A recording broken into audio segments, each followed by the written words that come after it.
this is bad. Things have somehow gotten even worse for CD Projekt Red and Cyberpunk 2077. Just as some of the negative news cycle was starting to calm down, we get hit with the big news that CD Projekt Red was hacked. And it seems like a wealth of information was taken and is going to be shared online imminently. In this video, what I want to do is break down the larger implications of what exactly was stolen. I think a lot of people are reading this thinking, oh, that kind of sucks, or they deserve that, as some of the narrative has developed into. But this is really big for a couple of reasons that may not be immediately obvious. Some of this will be giving us a lot of background or inside information, and some of this will be very, very bad for developers. So in this video, I want to discuss all of that and just the larger impact this is likely to have. So firstly, if you haven't followed it, I will read the actual statement given out by CDPR as well as the hackers themselves. If you already read this, you could skip ahead to my analysis with the timestamp. But earlier today, CDPR did tweet out important update. Yesterday, we discovered that we have become a victim of a targeted cyber attack due to which some of our internal systems have been compromised. An unidentified actor gained unauthorized access to our internal network, collected certain data belonging to CD Projekt Capital Group, and left a ransom note, the content of which we released to the public. Although some of the devices in our network have been encrypted, our backups remain intact. We have already secured our IT infrastructure and begun restoring the data. We will not give in to the demands nor negotiate with the actor, being aware that this may eventually lead to the release of the compromised data. We are taking necessary steps to mitigate the consequences of such a release, in particular approaching any parties that may have been affected due to the breach. We are still investigating the incident, however, at this time we can confirm that, to our best knowledge, the compromised systems did not contain any personal data of our players or users of our services. We've already approached the relevant authorities, including law enforcement and the president of the Personal Data Protection Office, as well as IT forensic specialists, and we will closely cooperate with them in order to fully investigate this incident. And then the ransom note left by the hackers does read, "Hello CD Projekt, you have been especially pawned.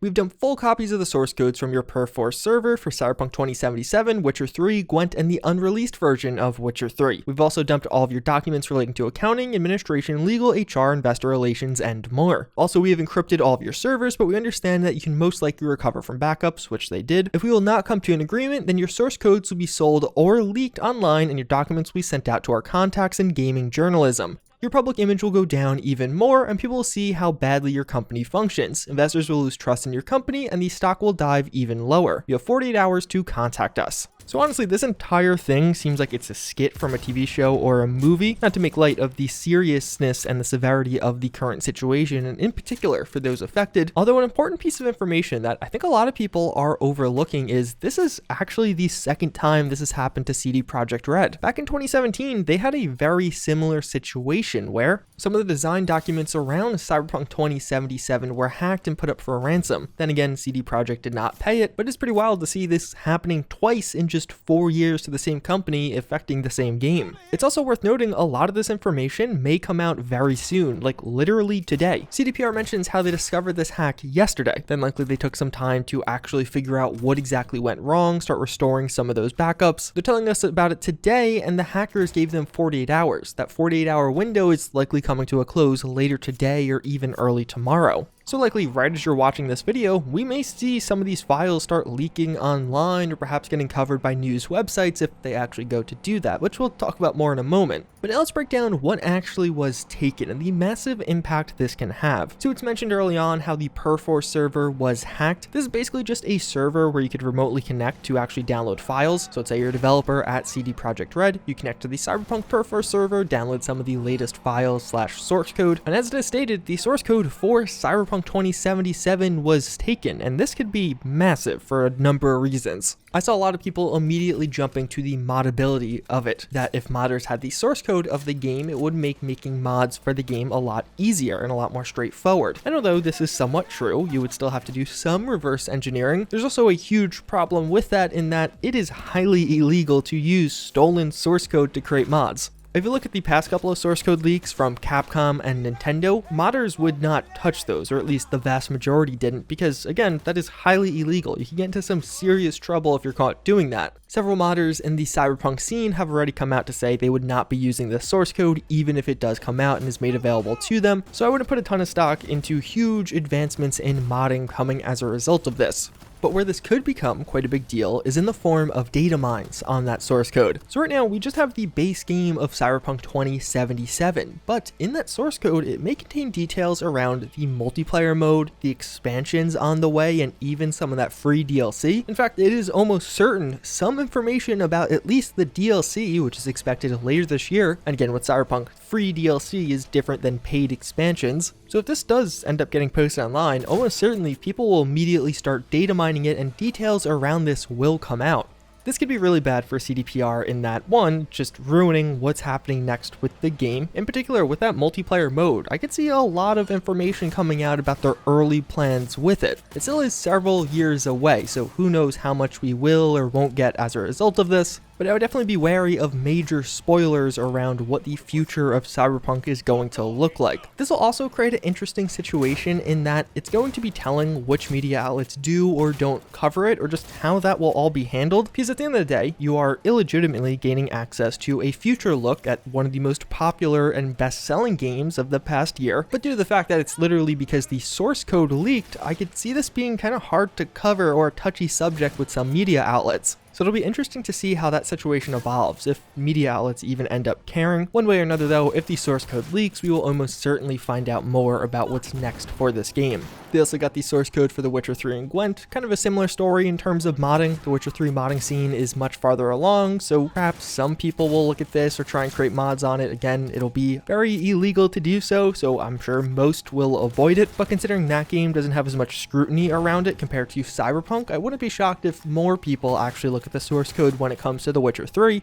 But also, they mentioned that they have an unreleased version of The Witcher 3. There's been a lot of speculation as to what exactly this is. Is it some in-development build of some modified version of the game? In reality, it seems like this is probably just the next-gen version. CDPR has confirmed a next-gen version of The Witcher 3 is coming, and this will almost certainly be that. If it does leak, we could get details about what exactly the next-gen upgrade could look like, but I'm sure not many people will care about this one. Probably run at a higher frame rate, probably have higher resolution targets.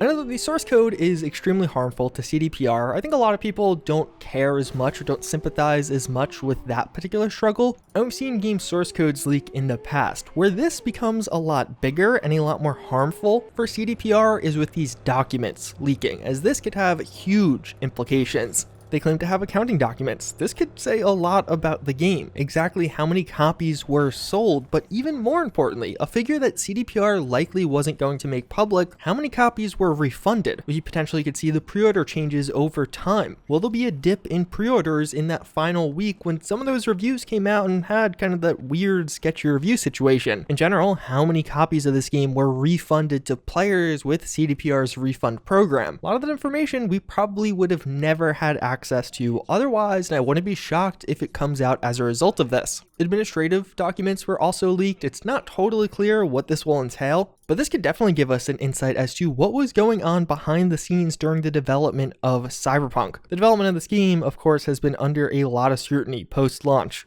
And depending on what these documents actually entail, if you have something that talks about not showing the game on base/gen, discussion of the performance issues, discussion of delaying it further or not delaying it further, or why they can't delay it further, or even just the review code situation and how that was handled, that could be really, really big. And it's almost guaranteed to blow up in the media and get a ton of coverage. Now, we don't know if that's the nature of these particular administrative documents, but it definitely seems like it could be, whether it be memos or emails back and forth. It seems like they got full access to CDPR's internal servers, and a lot of information can be garnered from that. But what is perhaps the most concerning are the legal, HR, and accounting documentation of employees, as it seems incredibly likely that individual employees or developers had their personal information leaked. There's been this huge narrative that CDPR deserves this for releasing a broken game or some of the decisions they made around the release of the game. And although, sure, you can make that argument if it was just the source code, it's harming the company, their value overall, it seems like some of the people that will very realistically be harmed directly from this are those individual employees. Jason Schreier himself actually tweeted out, having talked to some of the employees, the company told staff they'll need to take several specific precautions to protect their identities and prevent fraud. It's going to be a real hassle for many of them. It's likely their most personal details were leaked here. Their salaries may come out with some of this accounting information, not to mention things like social security numbers or tax identifying numbers. This is going to really suck, and I've seen a lot of people making light of this situation, and perhaps you just didn't consider this aspect of it, or maybe you just don't care, but even if you absolutely hate CDPR and their handling of Cyberpunk 2077, it's really not a justification for the lower level or just everyday employees and developers to get punished. These are people who are just crunching to get the game out, and based on some reports, apparently knew the game had problems. It seems like the reason it released was more of an executive decision. And on the flip side, as I mentioned before, they did mention no individual user info was leaked. A lot of people are concerned around having a GOG account, having some payment information on there, as well as their own name, address, etc. Some people have said CDPR could be lying that no user info was leaked, but they literally can't. And that it would be against the law in Poland and they would get in a ton of trouble if they didn't tell users immediately that their information was leaked. So it seems like individual users are mostly okay as a result of this, which is definitely good. There's also been this narrative that this could be faked, that CDPR is doing this to gain positive PR or get people to feel bad for them. So now that seems very unlikely. One of the obvious reasons being they explicitly name how they requested help from both the government, police, as well as private security firms. They're putting a giant spotlight on themselves. If you think all of those people are not going to be able to figure out they faked this, you're probably wrong. And if a bunch of information comes out revealing employees' personal information over the next couple of weeks, you have to bet that people are going to be very, very angry with them, not happy or forgiving. Which on that note, the leaker here does say that he's going to be leaking some of this information to partner journalists, and you have to question who's going to publish that. Like, it seems like whoever published this would get a ton of backlash and put under a ton of scrutiny, not only from law enforcement trying to find the person to actually hack into CDPR, but even just the community for actually supporting and enabling this type of behavior. Now, of course, there could just be a bunch of dead drops online and then journalists will cover it anyway, but that too will be telling if any journalists publish some of this information using the hacker as a direct source. That is definitely not a good look. There's been some discussion as to whether or not this will lead to a delay with the next patch, and it seems like it could somewhat, although technically we don't even have a release date for the next patch, just at some point in February. It seems likely they could probably still hit the February window, considering we have several weeks to go in the month, so perhaps internally it's been delayed a couple of days, but we don't know that target date anyway. Overall, this is a really sad situation for CD Projekt Red, and a really bad one for them. This is going to be one of those things that continues to cause harm to their overall image, especially depending on what kind of information comes out as a result of this. The news alone is huge, but the largest part of the story is yet to happen if some of the stuff starts leaking. And even further, if some stuff doesn't start leaking, then you're going to have the conspiracy theories start popping up as to how this all was fake. So one way or another, CDPR is going to have a rough couple of weeks. Hopefully you guys found this one informative. As always, again, I thank you for watching. I hope you enjoyed, and I hope to see you all next time. Later.